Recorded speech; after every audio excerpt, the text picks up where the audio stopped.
Hey, what's up, everyone? It's Reed Young for PokerSprout.com, and today what I thought I would do is start out a video series where I'm kind of teaching my past self how to play poker. So I'm starting with some old footage that I have of me playing a 25-50 cash game on Full Tilt Poker. It's in 2011, I think, and so it's a pretty high stakes game for me at the time, and I think we have a decent table. I'll take you guys through what I can show you right now on the screen. So I have color codes.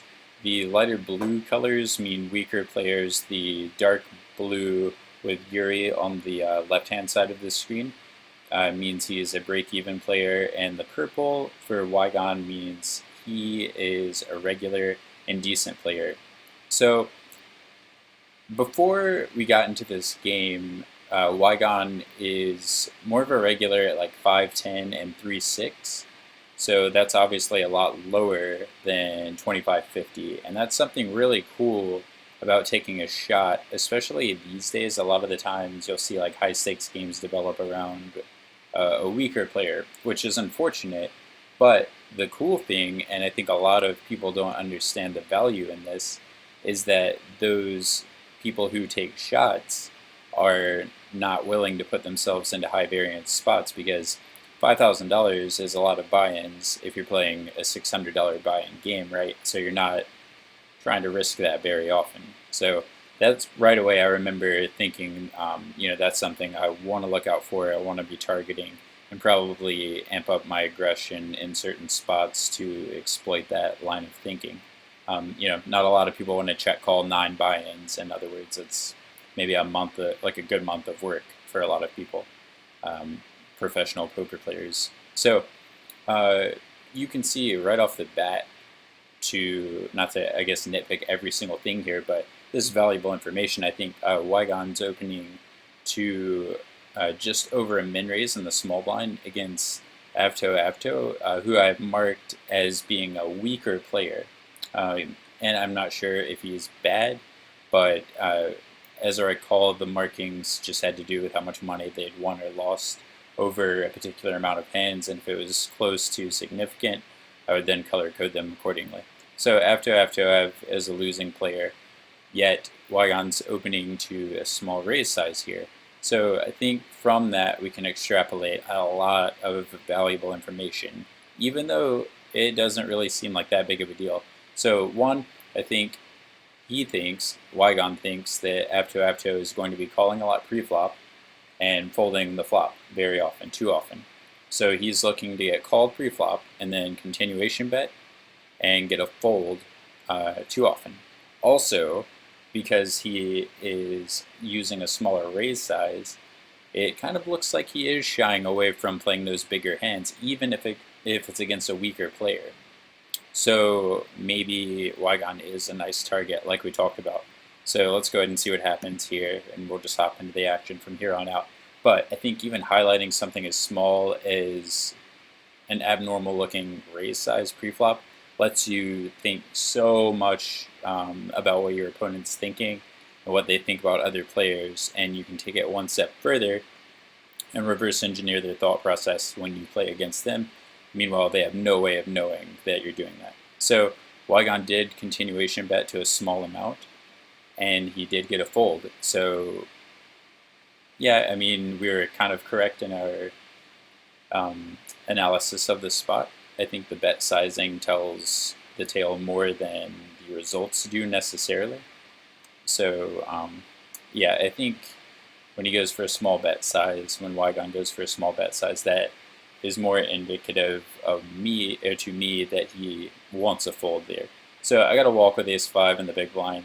No big deal. Maybe it's a bit of a passive table. Maybe people are picking their spots a bit more often, but it's just one hand, and we are short-handed, so there's not much to be said about it. Queen 7 suited in the small blind here. Even if Avto called, I don't think it's a great spot to squeeze because these guys are weaker passive. So they'll be calling my re-raise pre-flop with a lot of hands, including hands that they probably should be folding, so stuff like Queen 10 offsuit maybe, or hands that dominate my hand, which is not good. So the flip side of that is, okay, you might be thinking like, well, then do I not squeeze here? Do I not re-raise pre-flop to try to put pressure on these guys as often? I don't think that's what you should do. What you should do is change what you are re-raising, right?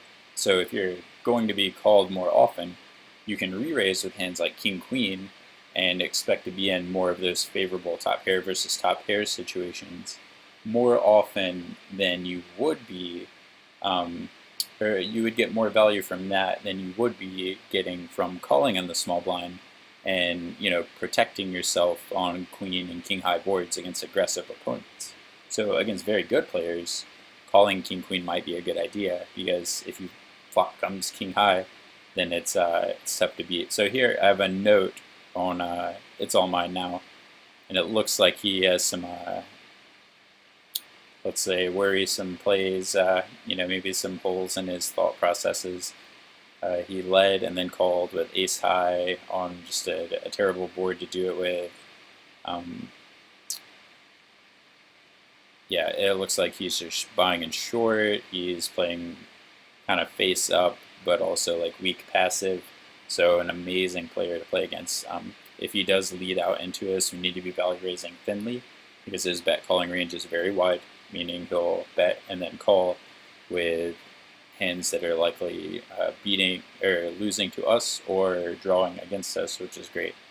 So yeah, basically the whole squeezing rant I was going on before while we're kind of waiting to see the action unfold is that if you expect to get called more often, then re-raise with hands that dominate your opponent's calling range more often, rather than what's called polarizing your range and going for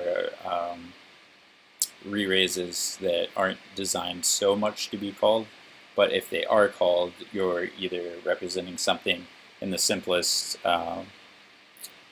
example like aces or 7-6 suited. So even if the board comes 8-5-4 and you have aces, you're not really that worried. But if it comes king 6 deuce or king 5 deuce, then you're also not worried if you have 7-6 because you can bluff. So we forego a re-raise opportunity pre-flop with ace-6 suited. It's fine. I don't think it's a spot you need to bluff that often. And again, we're expecting to be raise called often pre-flop, so ace-6, not a great time to do it. Here, we're kind of looking at the exact spot that we figured out with It's All Mine Now's notes, right? So he leads into us for under a third of the pot, and we have top pair, top kicker, or a good kicker rather, and we have a backdoor diamond draw, meaning 2 more diamonds come. We have a flush, which is awesome.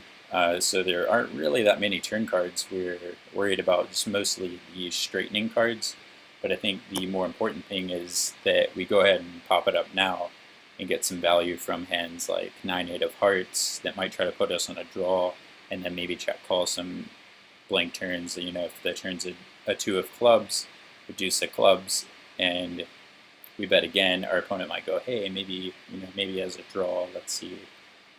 We'll just see one more river card, and then the river's whatever, and he checks, and we get to make another great decision, knowing where we stand pretty well just by the way the hand plays out. So those sorts of compounding errors you can see, like as you turn your hand face up, really make it easy for a good player to take advantage of the information that you're giving to them. And yeah, you can be tricky and you can lead and then call with a mix of hands, but this player is not doing that. We don't think he's good enough to do that. So now it's just about choosing a raise size. I don't want him to fold out hands like a 5 or an 8, but I also want to make sure that we are giving him a price on a call. So now this turn is actually phenomenal because most of our value raising hands have a 10 in them. And now that there are 2 10s on the board, it's very unlikely that we have a third 10, even though we do. So that means our opponent is likely to overvalue his hands like 8-9 or ace-5 of hearts, whatever he might have had, and continue with another check and call. Also, a more aggressive opponent might check raise all in with a semi-bluff with a hand like Jack-9 or Queen-Jack, thinking that hey, if this guy's raising draws and tens, and that's all he bets on the turn, there aren't a lot of tens, and if he's betting all of his draws, if I just check raise all in, and I can actually hit the river maybe 15% of the time as well, that's a pretty good situation for me. So a lot of players might check raise all in here. And so my bet size here is a little on the large size, but I don't see my opponent folding a pair ever, so that's one. And I want to make the stack sizes align nicely for two things. For him to check raise all in as a bluff, which, we just talked about why he would want to do that. And for him to check call twice should the board run out favorably enough for us to value bet the river, which is pretty much any river at this point. So unfortunately he checks and folds. I would imagine he had something probably like 6-7 or ace high that he just got scared about, I think. Ace-9, again, at a weak passive table, I'd much rather open raise with something I'd be happy to be called with to create multi-way action, rather than keep adding progressively weaker hands that might be dominated. So I don't expect anyone to fold ace-10. So I think I would rather be in a situation where if I do add a hand, it might be something like 4-5 suited there, or something that's not dominated as often. Maybe another suited ace, even though that's dominated, but a lot of weaker players play any ace, so that's something also to consider. You have the suitedness value, which isn't really that much. I think a lot of weaker players fall into that trap. Really, when you play a suited connecting hand, it's mostly for randomization. So when you have a suited connector, it's to say, like sometimes I want 8-7 in my range of opening hands, or 6-7, like we talked about earlier. Re-raising with aces and 6-7 is a very simple example of creating a very polar bluffing range, or a very polar re-raising range. That's just because suited hands are better than not suited hands. So sometimes you have 6-7, which connects with those 8-5-4 type boards, or the 7-7 deuce type boards, whatever. And then sometimes you have aces on different boards, so it's all good. The idea is that you want to be able to handle both types of board textures. So after getting to showdown on a very unfavorable board for him, and that is very indicative of what these players are doing. So they're probably not continuation betting enough, and they are not value betting that thinly. I mean, some players in Apto's position might lead the turn for value and then check and decide on the river. That way they're not just checking the turn and saying, hey, I have pocket eights or whatever. I mean, that's not necessarily a mistake by Apto. It's just another indicator of his type of play. So weak passive, I think, which is great news for us. So let's see if we can speed this up a bit. Here we go.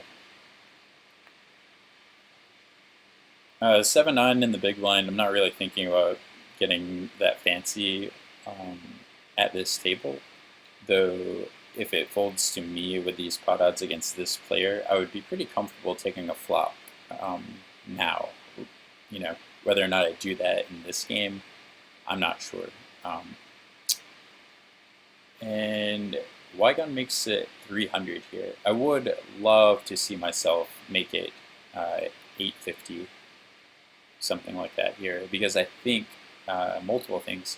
So Wygon is definitely attacking It's All Mine Now's open raising min raise with a wider range than he might normally.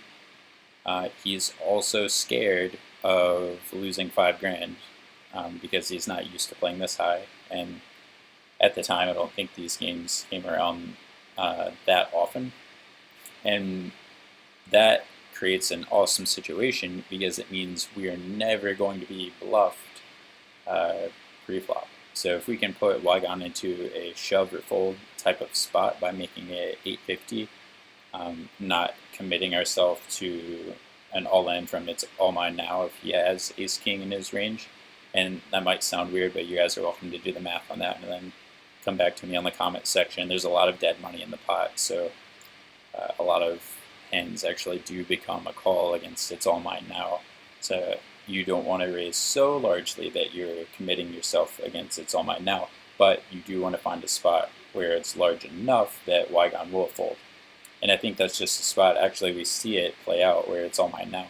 I mean, likely had something like ace-2, would be my guess, given the sizing, timing, and the way the hand played out pre-flop against Wygon, who may have had something like tens and just decided to let it go. Looks like I'm playing a little snugly in the small blind there. I wouldn't mind actually to see myself develop like an open limping range. That's just something I did not do at the time here. So, yeah, this is odd. I think, yeah, for whatever reason, I just replayed that hand, which is good because I missed the exact ace that I had. But yeah, a6 off I think it's a fine fold. I don't like it as a raise, and that's why I'm saying I would like to see an open limping strategy. So yeah, I think that's probably the best. And then when you do open limp, you want to consider with what hands is my opponent raising. If I limp, do I dominate those some of the time at least, because you are going to have to check call 3 times against a good opponent. Is it worth it versus just open raising and folding? Because if your opponent's not betting 3 times as a bluff ever, then really you're just sort of putting yourself into a spot where you're setting yourself up to miss value a lot of the time. Say if you want to open limp a hand like King 10, where you might get 3 streets of value from betting it on like a King 5 to, I don't know, 6 queen board against like King 9, King 8, King 7, your opponent might check back those same hands on the river and you miss a street of value, or he might just never bluff you there and you miss a bluff. So there's no real reason to open limp that hand in that case, in my opinion. Obviously it's something that's very difficult to prove, but there's just not much upside to it if you really run down the options. So hopefully we have one more hand here. No, looks like we don't. So yeah, I hope you guys enjoyed this first attempt at a YouTube video. You can see the the images on the side and below my face here, kind of just all over the place, but we'll fix that up for next time. I hope you guys enjoyed. I'm going to break out some more high stakes videos from my past play before I hop into something like a bankroll challenge and get more into the way I play now, which I think is fairly different than I used to play 6-7 years ago, when I was playing online mostly and higher volume against other players who are doing the same. So I think it's very valuable to see how the game evolves over time, because it does. And if you don't improve along with that evolution of the game, what are you? You're just stagnant, and everyone else improves and you get left behind. You're stuck playing 25 no limit when you used to be playing 2-4 no limit, and your win rate might be a whopping $6 an hour, and that's obviously not where you want to be with an income associated with variance also. So until next time, hope you guys enjoyed this, and I'm going to dig up some sweet footage for you and see you in the next video.